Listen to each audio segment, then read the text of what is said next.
ಅದ್ದೂರಿಯಾಗಿ ನಡೆದ ಹುಲ್ಸೂರ ವೀರಭದ್ರೇಶ್ವರ ಜಾತ್ರಾ ರಥೋತ್ಸವಕ್ಕೆ ಸಂಭ್ರಮದ ತೆರೆ.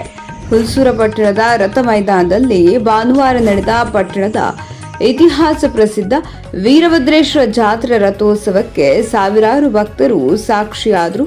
ಬಳಿಕ ಸಂಪ್ರದಾಯದಂತೆ ವೀರಭದ್ರೇಶ್ವರ ದೇವರ ಭಕ್ತ ಹುಲಸೂರ ಶ್ರೀ ಶಿವಾನಂದ ಸ್ವಾಮೀಜಿ ರಥ ಹತ್ತುತ್ತಿದ್ದಂತೆ ರಥೋತ್ಸವಕ್ಕೆ ಚಾಲನೆ ದೊರೆಯಿತು.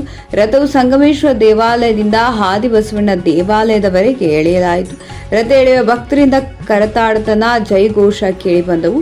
ನಂದಿಕೋಲು, ಬ್ರಾಸ್ ಬ್ಯಾಂಡ್, ಯುವಕರ ನೃತ್ಯ, ಹಲಗೆ ವಾದ್ಯ ತಂಡಗಳ ಆಕರ್ಷಕ ಪ್ರದರ್ಶನಗಳು ರಥೋತ್ಸವಕ್ಕೆ ಮೆರುಗು ನೀಡಿದವು. ಈ ವೇಳೆ ಸಿಡಿಮದ್ದುಗಳನ್ನು ಹಾರಿಸಲಾಯಿತು. ರಥೋತ್ಸವಕ್ಕೆ ಸುತ್ತಮುತ್ತಲಿನ ಗ್ರಾಮಗಳಿಂದ ನೂರಾರು ಭಕ್ತಾದಿಗಳು ಪಾಲ್ಗೊಂಡು ರಥ ಸಾಗಿ ಬರುವ ವೇಳೆ ಭಕ್ತರು ಕಲ್ಲು ಸಕ್ಕರೆ, ಕಾರಿಕ, ವಿವಿಧ ಹಣ್ಣುಗಳು ಸೇರಿದಂತೆ ನಾಣ್ಯಗಳನ್ನು ರಥದತ್ತ ಎಸೆದರು.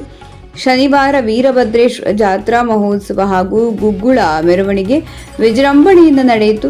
ಮೆರವಣಿಗೆಯಲ್ಲಿ ಸಕಲ ವಾದ್ಯಗಳೊಂದಿಗೆ ಪುರವಂತರು ವೀರಭದ್ರ ದೇವರ ಕುರಿತ ಒಡಪುಗಳನ್ನು ಹೇಳ್ತಾ ಗ್ರಾಮದ ಪ್ರಮುಖ ಬೀದಿಗಳಲ್ಲಿ ಸಾಗಿ ಮೆರವಣಿಗೆ ನಡೆಸಿದರು. ಮೆರವಣಿಗೆಯಲ್ಲಿ ನೂರಾರು ಭಕ್ತರು ಶಸ್ತ್ರ ಹಾಕಿಸಿಕೊಂಡು ದೇವರಿಗೆ ಭಕ್ತಿ ಸಮರ್ಪಿಸಿದರು.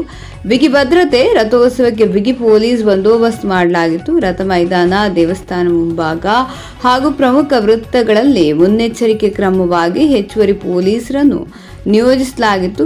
ಈ ವೇಳೆ ವಿರಕ್ತ ಮಠದ ಶಿವಾನಂದ ಸ್ವಾಮೀಜಿ, ವೀರಭದ್ರೇಶ್ವರ ದೇವಾಲಯದ ಪಂಚ ಸಮಿತಿ ಅಧ್ಯಕ್ಷ ಕಾಶಿನಾಥ ಪಾರಶೆಟ್ಟೆ, ಉಪಾಧ್ಯಕ್ಷ ಚಂದ್ರಕಾಂತ ದೆಂಟ್ನೆ, ಕಾರ್ಯದರ್ಶಿ ಬಂಡೂರಾವ ಪಿ ಪಾಟೀಲ್, ಸಹ ಕಾರ್ಯದರ್ಶಿ ಕಾಶಿನಾಥ ಕೌಟೆ, ಮಲ್ಲಪ್ಪ ಧವಾಲೆ, ಓಂಕಾರ ಭಟ್ನೆ, ಬಾಬುರಾವ್ ಬಾಲಕುಂದೆ, ಸೂರ್ಯಕಾಂತ್ ಪಾರಶೆಟ್ಟೆ, ರಾಜ್ಕುಮಾರ್ ನಿಡೋದೆ, ಬಸವರಾಜ್ ಕಂಡಿಮಠ, ಸಿದ್ದರಾಮ ಟಿಳೆ, ಶಿವರಾಜ್ ಪಾರಶೆಟ್ಟೆ, ವೀರಪ್ಪ ಪಾಂಚಾಳ, ಜಗನ್ನಾಥ್ ದೆಟ್ನೆ, ಅನಿಲ್ ಭೂಸಾರೆ, ಲತಾ ಶಾಂತಕುಮಾರ್ ಹಾರಕೂಡೆ, ಸುಧೀರ್ ಕಾಡಾದಿ, ದೇವೀಂದ್ರ ಭೋಪಾಳೆ, ಸಂಜೀವ ಏಕಲೂರೆ, ವೀರೇಶ್ ಬದ್ದೆ ಭಾಗವಹಿಸಿದರು. ಸುಪ್ರಭಾತ ನ್ಯೂಸ್, ಹುಲ್ಸೂರು.